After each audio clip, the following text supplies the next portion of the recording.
Herkese yeni bir bölümden Merhabalar. bu bölümde sizlerle buranın alışveriş merkezlerini gezeceğiz.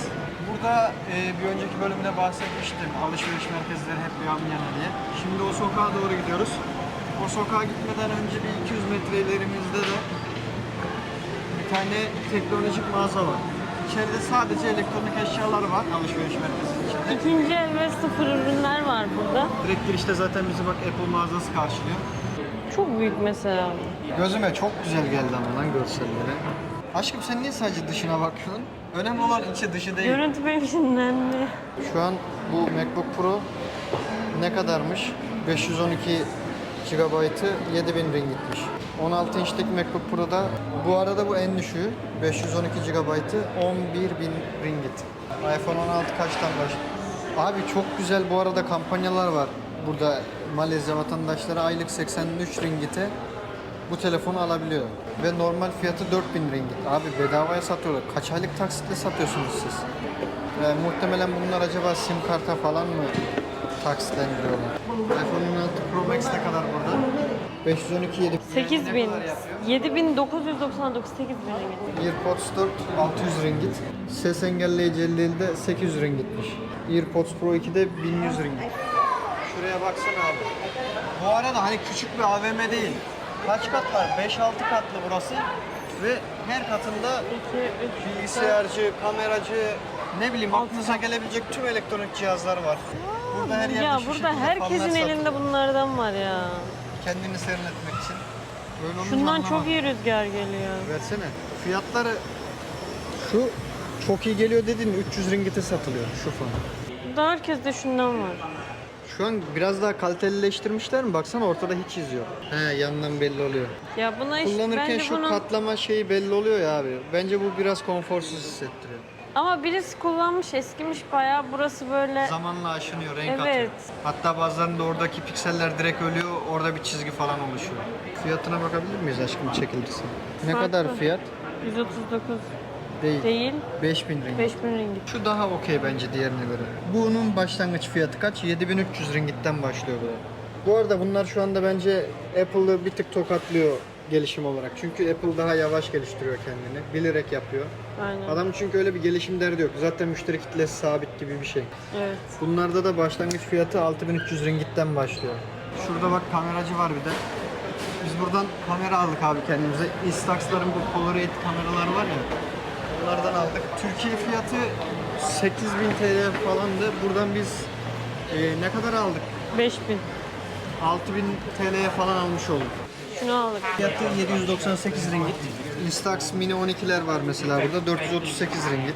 Filmleri mesela bak bizim aldığımız şeyin 10'lu filmi 40 ringgit. Burada 20'lisini satıyorlardı. 20'lisi de 72 ringitti.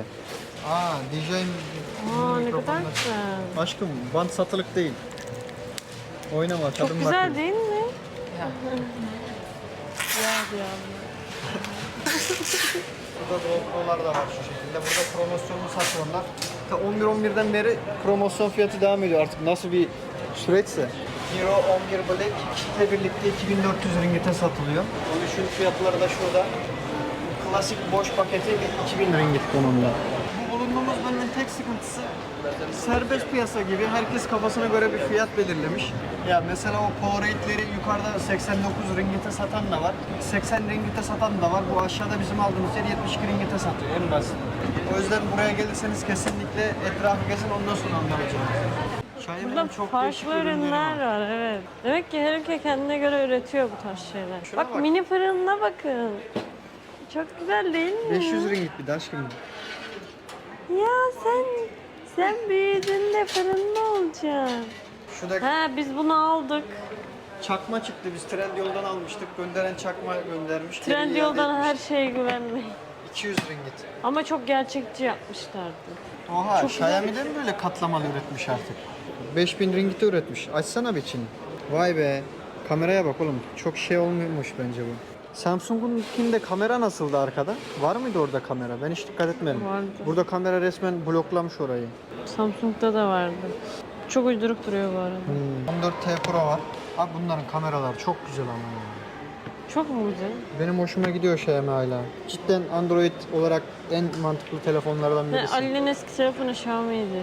12 GB RAM, 256 GB da hafızayla kaça satıyorlar? 2600 ringite satıyorlar. Bir an eski telefonun elimdeymiş gibi hissettim. Oha şuna bak oğlum, bu yılların saati oldu lan resmen. 200 ringitten satıyorlar şu an burada. Fiyat yazmamışlar oğlum hiç. Yazmışlar 3699 iPhone 15 Pro 256 GB diyor. Bataryası %100'müş. 3700. iPhone 12'yi 1400 ringite satıyorlar aşkım. Ya ama işte içine ne yaptılar ne ettiler çok da güvenemiyorsunuz. Yani.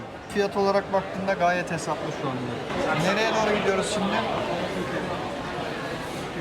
Burada da bak yine kamera ekipmanları falan var. DJI'nin bu sallanmayan gimbal'ı burada 360 ringgit. DJI Mini 4 Pro 4889 ringgit. Ondan sonra DJI'nin yine combo seti var 2639 ringgit. Şurada DJI Osmo Action 4 var mesela 1869 ringgit. İleride burada her yerde aşırı fazla alışveriş opsiyonu var. Şu an bulunduğumuz yer mesela full elektronik cihazlardı. Şimdi farklı bir yere gidiyoruz sizinle. Orada da ikinci el cihazlar değil, ikinci el elbiseler var. Abi orası da yine 4-5 katlı. Girince daha iyi göreceksiniz. Bu alışveriş merkezi Plaza Lovyat diye geçiyor. Hemen Plaza Lovyat şurasıydı. Karşısında da Plaza Sungei Bank var. Burası da full ikinci el eşya satıyor. Ve çok hesaplı şeyler satıyorlar. Şimdi çıkınca ne demek Full değil istediğimi daha iyi yine anlayacaksın. ikinci el olmayan şeyler de var ama genel olarak yok. Ağırlık ikinci el üstüne kurulmuş diye. Burası da yine 4-5 katlı ve Biz bir ara tüm günümüzü buraya ayırmıştık ya. ama Çok çok, yorucu güzel oluyor. ürünler çıkıyor. Mesela şu üstündekini buradan aldım. 15 ringgit aldım filanın ürünü ve çok kaliteli şu anda. 15 ringgit olarak düşündüğünde değer o zamana. Şu an alışveriş merkezinin en üst katına ulaştık. Buradan aşağıya doğru ineceğiz. Yukarıda bir ikinci el mağazası var. Çok güzel ürünler var. Şimdi sizinle oraya çıkacağız. Abla çekil bakayım. 35 ringgit. Şöyle Nike'ın bir tişörtü var 35 ringgit. Ve kalitesi gayet güzel aşkım bu arada. Burada da bağcılığı var. 50 ringgite ringgit. Vans'ın şöyle bir ayakkabısını alabiliyorsunuz şu an burada. Türkiye'de böyle bir ikinci el mağazası olsa şu an o pantolon 35 değil de en az 1000 TL falan olurdu. 700 TL olurdu. Buraya daha çok Biraz daha kaliteli ürünleri koyuyorlar. mesela Lee'nin mesela bir tişörtü 50 50 ringgit. ringgit. Al şunu göster mesela, random çıkardım şu anda. Çıkarabilirsem. Ne kadar? Levi's'ın pantolonu bu 45 ringgit. Ve herhangi bir kusuru yok yani, gayet de güzel, orijinal duruyor. mesela şu Zara'nınmış. Sahte Ne gibi kadar? duruyor ama. 50 ringgit. Gel diğer Çok güzel. ikinci elciye gidelim hadi. Tamam. Şuraya da dolandırıcı makineleri koymuşlar. Dolandırıcı. 1 ringitle şuradan coin alıyorsunuz abi. Her biri bir tokenle çalışıyor. Geçen gaza geldik, oynayalım dedik. Vesile tuttu. Tam çekerken havada Hayır, açtı kendini. kaldırdı. Bir süre tuttu sonra bilerek bıraktı kendisi. Şuraya da dolandırıcı makineleri koymuşlar. Dolandırıcı. 1 ringitle şuradan coin alıyorsunuz abi. Her biri bir tokenle çalışıyor. Geçen gaza geldik, oynayalım dedik. Vesile tuttu. Ya bayağı bildiğin tuttu.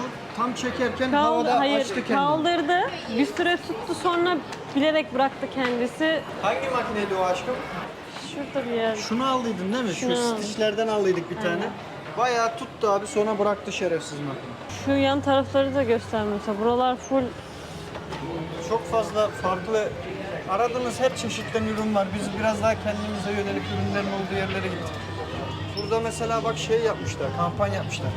Bir tişört 20 ringgit, 3 tane alırsan 50 ringgit. 4 yapmışlar hem de, oha 4 tanesi 50 ringgit. Bu mağazada da çok güzel niş ürünler var.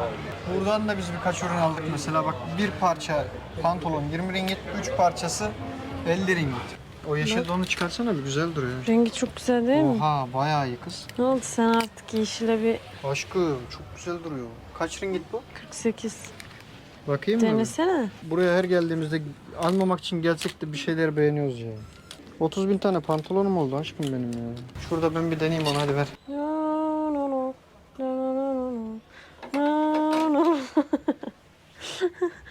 Çok bol oldu kız. Şuraya havalandırma Oha. deliği bırakmışlar. Havalandırarak çok. Yo oha çok iyi lan. Bu arada bayağı güzel. Olmadı gibi ya. Oha cebin içine cep yapmışlar oğlum, bayağı güzel lan. Niye böyle bir şey Gizli cep. Parayı koyuyorsun oraya. Pantolon dizaynı güzel ama bana bir tık büyük oldu bence. İkinci el mağazaların en büyük sorunu ya oluyor ya olmuyor. Ortası yok. Maalesef ürün seçemiyorsunuz. Bak burası da çok güzel. Gösterecek misin? Bir şey görürüm diye korkuyorum. Biz şu anda bayağı valizi fulledik ve yakında Malezya'dan ayrılacağız. O yüzden mesela daha demin elbise denerim şey derim, oh iyi ki olmadı falan derim. Olsaydı alacaktım. Olmadığı için seviniyorum şu anda. Mecbur. Olursa Abi çok mecbur. güzel elbiseler var ve çok fazla elbise aldık. Bizim bir şeyleri azaltmamız lazım şu anda. O yüzden bir yandan da böyle gezerken korka korka geziyorum. Bir şey hoşuma gider de almak zorunda kalırım diye. Burada da bak Su diye bir mağaza var. Burada bayağı meşhur. 5 ringgite falan çok güzel içecekler satıyorlar. Bubble tea. Ama Ama bu normal o patlayan bubble tea'lerden değil. İçi böyle farklı bir dolgulu. Çok ya lezzetli. bildiğin şey bu. Jelibon gibi. Başta biz ilk aldığımızda iğrendik abi, o bubble tea'leri tek tek attık, sadece içeceğini içtik. Sonrasında öyle bir hoşumuza gitti ki her gün gidip bubble tea alıyoruz. Ve işte o caddeye geldik. Şuradan şöyle caddeyi göstereyim. Buradan ileride bak pavilyon yazıyor tam karşımızda. Şu yüksek bina. Oraya kadar full alışveriş merkezi. Şuradan başlayacağız. Burada da yine alttan birbirlerine bağlamışlar hep. Alttan birlikte ilerleyeceğiz. Gel, gel, gel, gel. Hello. Chicken? Yes, chicken. Thank you. Ne ara bitirdin kız? Benimkini de verir misin? Tadı aynı. Zomba gibi. Zomba. Ama zomba yağı gözükmüyor. Mantı gibi. Böyle suda haşlanmış Çok açık. büyük mantı. Şöyle H&M'e girelim. Size biraz da burada sıfır mağaza gösterelim. Direkt şurada 19 ringgite. 19 Şu mesela ringgite 24 ürünler ringgit. Bu satılıyor. da güzel bence. Yani burada sıfırlar da ucuz aslında elbiselerde. Bak Aradığım mesela, 40 ürün. ringgit. Aşkım çok hesaplı. Küpelere mi bakacaksın? Çok pahalı ya. 20 ringgite buradan alacağını Temu'dan alırsın. Temu'da 20'lisi 20 ringgit. Stanley ismi normal mi? Stainless steel. Bunlar mesela Kararan'dan. Şurada da şey var, 17 ringgite 32 santim uzunluğunda doldurma veriyorlar. Yoğurtlular bak.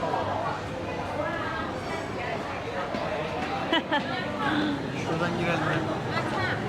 Ben bunu kilolu için yiyorum.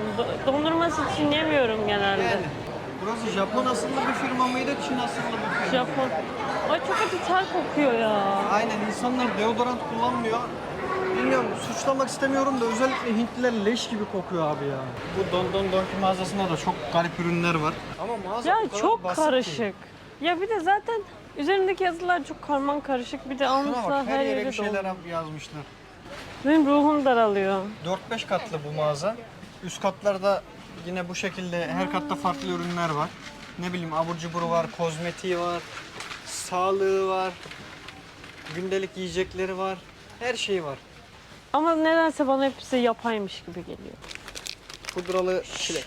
Mesela şu da şey. Ne o? Aa, pirinç şeyi. Oha makarna. Oo, çok ağır Çok kız. ağır. 450 gram da sanki böyle yarım kilodan fazlaymış gibi. 20 ringgite satılıyor. Soya sosu var bak. Çok güzel duruyor. 14 ringgit. O ne? Anlayamıyorsun ki ya dillerinden. Hiç hareket bile etmiyor. Sanki böyle biri çıkarıp dışkılamış gibi duruyor. Soya sosu şeymiş bu. Tozuymuş. Her şeyin yeşil çaylısını yapıyorlar ve o Bok kadar gibi rezalet ya. ki. Bok gibi. Burada sanırım bildiğimiz tek atıştırmalık KitKat var doğru düzgün. Başka marka çok yok. Geç devam et. Oradan çıkmamız gerekiyor. Antep fıstıkları burada ucuz. 50 ringgite 300 gramını satıyorlar. Pahalı kız. Ne ucuzu? Biz bir kilosunu o fiyata çok rahat alırız. Burada balık kurular var. Burada her yerde böyle balık kurusu satıyorlar. Kurutup satıyorlar. 14 ringgite hamsi değil mi bu? iğrenç ya. Evet. bence Hamsi kurusu satıyorlar. Balık cipsleri falan da var direkt. Cipsin içine kurutulmuş balık katıyorlar. Böyle yerken direkt balık tadı alıyorsun. Bu Güney Asya ve Asya'ya gelirseniz Japon patatesleri var. Tatlı patates. Kesinlikle onlardan deneyin. Şu an bunun da böyle bir altyazı geçme gereği duydum. Şurada da bak bir tane Türk mağazası var. Kumpir satıyor, lahmacun satıyor, dondurma satıyor. Bu işletmenin sahibi de Türk. Direkt zaten İstanbul Bites diye bir şey açmışlar. Dükkanın ismi de İstanbul Bites. Sephora'ya gireceğiz mi? Günlük dozumuzu alalım mı? Alalım. Her gün buradan böyle seçtiğimiz bir parfümü deniyoruz. Gün sonunda bakalım hangisini beğeneceğiz. Parfüm fiyatlarını göstereyim size bu arada. Senin ünlü parfümün nerede? Yok mu senin? Benim kullandığım parfüm bu. Şunlar da var. Abi çok Versace'nin güzel ya. şu parfümü 610 ringgit. 400, hayır. 470 ringgit mi? 470. Kral ya, reyon da düzenliyor 2 dakika. Şurada erkek parfümlerini göstereyim. Bu 1 milyon parfümleri var mesela. 500 ringgit. Burada bir tane direkt Tokyo sokağı mıydı o? Ne diye geçiyordu oranın Sanırım ismi? Tokyo'ydu ya. Adamlar AVM'nin içinde temalı alışveriş merkezi yapmışlar. Girişte falan şu bina da buraya ait. Burada gördüğünüz binanın tamamı tek bir alışveriş merkezi. Şimdi içeri gireceğiz. Ve geldik, şu an 6. kattayız. Hemen sağ tarafta bak Tokyo Street var. Oraya doğru gireceğiz. Sizin içeride çok güzel ürünler var. Bu AVM biraz daha premium bir AVM. Genel olarak her yer aşırı güzel duruyor. Mağazaları da müze gibi.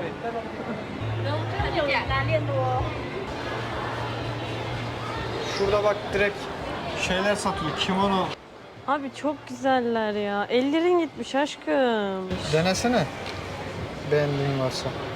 Bak koltuk altları açık, Havalandırmalı. havalandırmalı.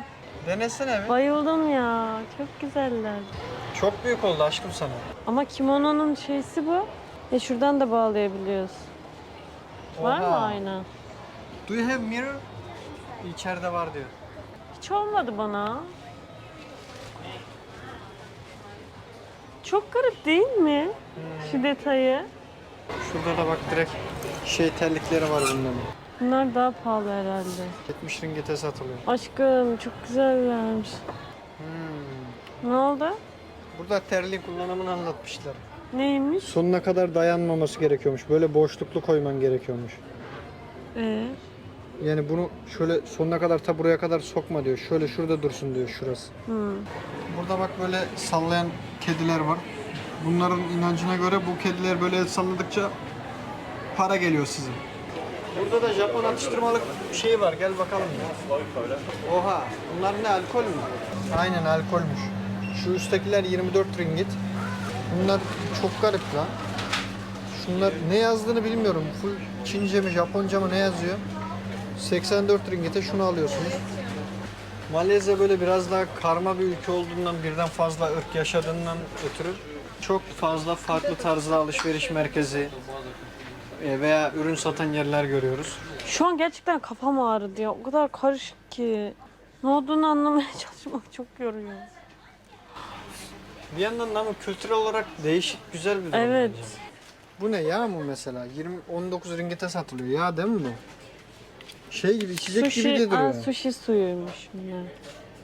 Hani pirinci ıslatıyorsun ya. O su. Şunlar çok güzel ya. Ben çok sevmiştim bunu. 30 ringgite satılıyor beşlisi. Ama normal bir noodle'un 2 katı büyüklüğünde bir tanesi. Büyük alkoller de var ha. 200 ringgite satılıyor. %43 alkolmüş şu. Şurada 160 ringgite satılan var. Cinmiş. Çok ambalajlamaları çok başarılı. Oha! Şuna bak aşkım. Kaç litre lan bu? Aman yanlışlıkla düşürdüm. Onu. Kaldırma. Ya bak düşürdün. Sakin ol aşkım. Kıracağım, boş yere ödeyeceğiz. Sakin ol kız. Kaç litreymiş oğlum bu? 260 ringgite satılıyor. 1.8 litre. Adamlar direkt damacana gibi alkol satıyorlar. Niye tekmeliyorsun boş? Yanlışlıkla oldu. Kendimi şeyde gibi hissettim. Mahalle bakkalında gibi hissettim karton kutularda. İleride de Daiso diye bir mağaza var. Burası da Mr. D modunda böyle değişik değişik her türden ürün satılıyor. Burada da çok hesaplı ürünler var ya. Şuna bak, numaralı gözlük satılıyor. Bunu ilk Bosna Hersek'te görmüştük. Alışveriş merkezinde numaralı Abi, gözlük çok satılıyordu. Çok saçma bir olay ya. Bir zamanlar gözüm bu numaradaydı. Saçma mı değil mi bilmiyorum ama Bence çok saçma garip ya. bir durum ya. Direkt biz burada fiyat sorgulamadan alıyoruz çünkü burası çok ucuz. Şöyle bir tarak aldık. Böyle kapanıp açılıyor. Kilitli bu Şöyle da. açılıyor. He. Kıvırıyorsun. Çarkülüm. Tahminimce bunların ikisi de 4-5 ringgit falandır. How much ringgit? It's also very unique. Her şey 5.90'mış burada. Aşkım. Gerek yok bence. I want to pay with cards. Thank you. Thank you. Böyle güzel bir restoran var kesin. Yine herkes sıraya durmuş. Sushi. Oğlum bu arada yiyebildiğin kadar ye muhabbeti var burada da sanırım. Bu arada yiyebildiğin kadar ye burası da ha. Kaç? 39, 40 burası da herhalde. Öğle yemeği 40 ringgit hafta içi. Hafta sonu gelirseniz 50 ringgit. Çok bir fark yok bu arada. Çocuklara %50 indirim varmış. Akşam yemeğine gelirseniz de net yani toplamda ödeyeceğiniz 56 ringgit. Akşam hafta sonu gelirseniz de 61 ringgitmiş. Oha bak burada seçeneklerim var. Biftek varmış, Aa, çok güzel bunlar. kuzu varmış, tavuk varmış. Biraz da böyle buranın önüne gelen spor mağazalarını gezelim.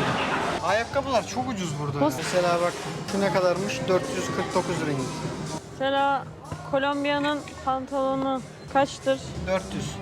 Kaç? 300 ringgit. Şurada Adidas'ın Under Armour'un ürünleri falan var. 140 ringgite mesela böyle bir şort satıyorlar. Adidas'ın 160 ringgite. Kalitesi çok iyi ama kalınlığı, hissiyatı falan. Sevdiğin ayakkabı, aşkım. Kaç ringgit bunlar? Sen bunu çok istiyorsun değil mi? 550 ringgit. Şu an hedefimiz Kamboçya'ya gidip bu markayı almak. Orada direkt bunun fabrikası var. Uygun orada bulabileceğimizi denedim. düşünüyoruz. 489 ringgit. Şimdi bu bölgeyi bitirdik. Markete doğru ilerleyeceğiz Allahu Teala'nın izniyle. Burada da marketler var da burası biraz da turistik yer olduğu için fiyatları pahalı geldi bize. O yüzden ileride biraz daha lokal bir market var. Migros modunda. Oraya doğru ilerliyoruz. Burada benim en çok sevdiğim şey, şurada yemek reyonu var. Göstereceğim şimdi. Fiyatlar aşırı hesaplı. De her şey bitmiş oğlum. Nasıl bir şanssızız biz de ya. Şöyle bir tavuğun tanesini 4 ringgitten falan alıyorsunuz. Bunlar da aynı şekilde 3-4 ringgit. Yani 10 ringgite bir porsiyon ürünü alıyorsunuz çok rahat. Biraz da Malezya'nın paralarını tanıtayım size. Burada şöyle çok fazla çeşit yok. Bir yüzlüğümüz var. Bu buranın en büyük para birimi. Sonrasında 50 ringgit var. 50 ringitle sırayla gideceğim. Ondan sonra anlatacağım. 20'lik, 10'luk, 5'lik, 1'lik. Şimdi 50'lik ile 1'lik aynı renk neredeyse ton olarak. 20'lik ile 10'lukla çok benziyor. Yani şu an farklı gözükebilir ama sürekli böyle dikkat etmeden alışveriş yaptığında falan direkt yanlışlıkla verebiliyorsun. Geçen birisi mesela şey yaptı. Burada sokakta sanatçılar falan oluyor. Abla birlik yerine yanlışlıkla çocuğuna 50'lik vermiş. 50'lik atıyordu çocuğu. Son anda durdurdu, geri aldı parayı. 1 ringgit verdi eline ondan sonra. Durum bu şekilde. Abi muza bak. 5 ringgit kilosu. 88 ringgite bir adet limon satıyorlar. Dayı çek bir elini. Bak karpuzun şöyle. Kilosu ne kadar bunun? Bak bir kilosu 3.39. Ejderha meyveleri var mesela. Ejderha meyvesinin Şu- beyaz olanı 5 ringgit. Kırmızı olanı 6 ringgite satılıyor. İçecekler var bak. Şöyle litrelik mesela içecek 6.70 ringgit. Aşağıda bak dimesler var ha. Litresi 18 ringgit. Yuh. Süt ürünleri Türkiye'deki süt ürünleriyle alakası yok. Tatlar o kadar kötü ki. Ne var? Şöyle tereyağlar var. Vesile'nin dediğine göre bu marka çok ünlü bir markaymış. 250 gramı 20 ringgitten satılıyor. Şunları falan denedik biz. 200 gramı 10 ringgit. Şöyle krem peynirimiz var. 11.35 ringgit. Meyveli yoğurtla sade yoğurtlar aynı fiyata satılıyor. Türkiye'de genelde meyveli yoğurtlar pahalı olduğu için bizim garibimize gidiyor bu durum. O yüzden hep aldığımızda Thank you. meyveli alıyoruz. 470 gramı 8.70 ringgitmiş. Şu set Ya çok kötü bu sütler ya. abi resmen krema Krema. tadı geliyor ya. Bildiğin krema. Bak nerede lan o? Low fat yazıyor tamam mı? Yani az yağlı ve düzgün bir süt olmasını bekliyorsun. Alıyorsun krema tadı geliyor içerken. Ve 8-9 ringgite satılıyor sütler yani. Bak litrelik çilekli süt satılıyor. 2 litre aşkım. Değil mi o? 1.75 litre smoothie'miş bu. 10.79 ringgit. Devam edelim. Gel balıklarımıza bakalım. Balıklarımız. Balık. Çok garip şeyler var ve leş gibi kokuyor burası abi. Allah'tan koku alınmıyor YouTube'da. Abla bacak Değişik seçiyor. değişik tavuk bacağı satılıyor. Bak, Abla bacak seç. ablam tek tek seçiyor. Kilosu 8 ringgit. Şurada yengeçler var. Kilosu 32 ringgit. Tavuk ucuz burada saçma şekilde. Kaç gram? 5.37 ringgit. Yarım kilo falan bu ya. Hesaplı baktığımda. Aşkım tek pirinçler var ya. Bulguru bilmiyorlar. Mesela canı şey çekti. Kısır yapacak. Kısır çekti ya. canı. Kısır yapmak için bulgur aradı. Bulamadı. Hayal kırıklığına uğradı. Şimdi ben bunlara çekilmiş bulguru nasıl anlatacağım? Şöyle şurada fıstık ezmelerimiz var. Bunlar çok güzel abi ve 20 ringgit. Oha! Lotuslar indirime girmiş kız. Lotus'un şöyle çikolata şey var. Ne diye geçiyor bu? Bisküvit ezmesi mi bu? Pis köpüt ezmesi. 20 ringite satıyorlar. Ne bu aşkım? Tam Sürülebilir bisküvi, krema. tam bisküvi kreması. He, bisküvi kreması işte. Tamam, doğru Şunun- söylemiş. Sularımız var burada. Neye gülüyorsun ya bu aşkım? 1,5 Kendi litre su, ürününmüş 2 gibi litre. anlatıyorsun ya, sularımız var. Coca-Cola'nınmış bak. Dasani. Oha. Böyle 7,5 ringite 5 litre satılıyor. Burada çamaşırhaneler var. Çamaşırhanede de yine su doldurma yerleri var. Oradan daha hesaplı fiyata direkt şişenizi götürüp doldurabiliyorsunuz. Makarna reyonu yapmışlar. Şundan denenebilir ya. Onlar 5 güzel ring. olacağını düşünmüyorum. ben Denenebilir ya. aşkım. Güzel olacağını düşünmüyorum. Türkiye'de bulamayacağız böyle şeyler. O yüzden şansımız varken deneyelim. Alalım mı? Deneyelim mi şimdi? Olur, deneyelim. İyi alalım hadi. 5 ringitmiş bu. 340 gram. Al. Abi Indomie'nin burada Mi Goreng diye bir noodle modeli var. Mükemmel. Ben şimdiye kadar böyle güzel noodle yemedim. Ve 4.78'e 5'li paketini alıyorsunuz. Burada bir de kahveleri hep böyle kremalarla karıştırıp içiyorlar. Ya aynen. Normal o bizim beyaz şey var ya. Süt tozu. Süt tozu yerine böyle krema katıyorlar kahvelere. Bunlar da 4.40 ringitmiş mesela. Aa, en sevdiğim, Ne en o? sevdiğim. Badem. 18 ringit aşkım. Al bak 11 ringite var yulaf sütü. Nestle'nin elinde. Aşkım. Alalım bir tane hadi. Yani deneyelim. Deneyelim. Deneyelim. Deneyelim. Nestle'nin deneyelim. Sence şöyle Mısır bir şey gevreği olur. alabiliriz ya. Şimdi atıştırmalık alalım mı? Sabah. Alalım, Ha ne şundan alalım? alıyorum. 10.98 ringit. Bu arada burada biz çoğunu denedik. Şu birazcık hayal kırıklığı. Bayağı kötü. Biz bunu ta Şunlar- Balkanlardan beri denemek istiyorduk. Bir türlü deneyemedik. Şunlar berbat Şu ötesi. alttaki klasikler çok gevrek. Şu an en mantıklısı bu. Şey bizim gibi, denediklerimiz bu arasında. gevrekler aynı şeffaf gibi gözüküyor. Belki anlarsınız oradan. Şöyle burada çeşit çeşit ekmek var. Bizim hep yediğimiz ekmek şu. 4.30 ringite satılıyor bu ve tadı aşırı güzel abi. Türkiye'ye göre tost ekmeğinin misli daha güzeli. Ama ekmek gibi değil tadı ya. Tatları Böyle çok güzel Çok ya. tatlımsı, bence güzel. Şu güzel. Güzel ama ben özledim ekmeği mesela. Bayağı şey aldık yani. Hiç böyle bir alışveriş yapmaya gelmedik. Size tanıtalım dedik, ellerimizi doldurup dönüyoruz. Bakalım aldığımız bu kadar ürün ne kadar tutacak? Sen kaç diyorsun? 50 diyorum ben. Yok, aynen 50 diyorum. Bence şu ana kadar aldığımız en güzel şeyler olabilir. Şimdi hadi ödememizi yapalım. Bunları aldım. Toplam 40 tuttu oğlum, oha. Totalde şurası 40 ringgit tuttu. İyi kız, hesaplı tuttu. Ben daha pahalı tutar diye düşünüyorum. Alışverişimizi de yaptık. Bu bölümün burada sonuna geldik. Umarım bu bölümü beğenmişsinizdir. Gelecek bölümde görüşürüz. Hoşçakalın.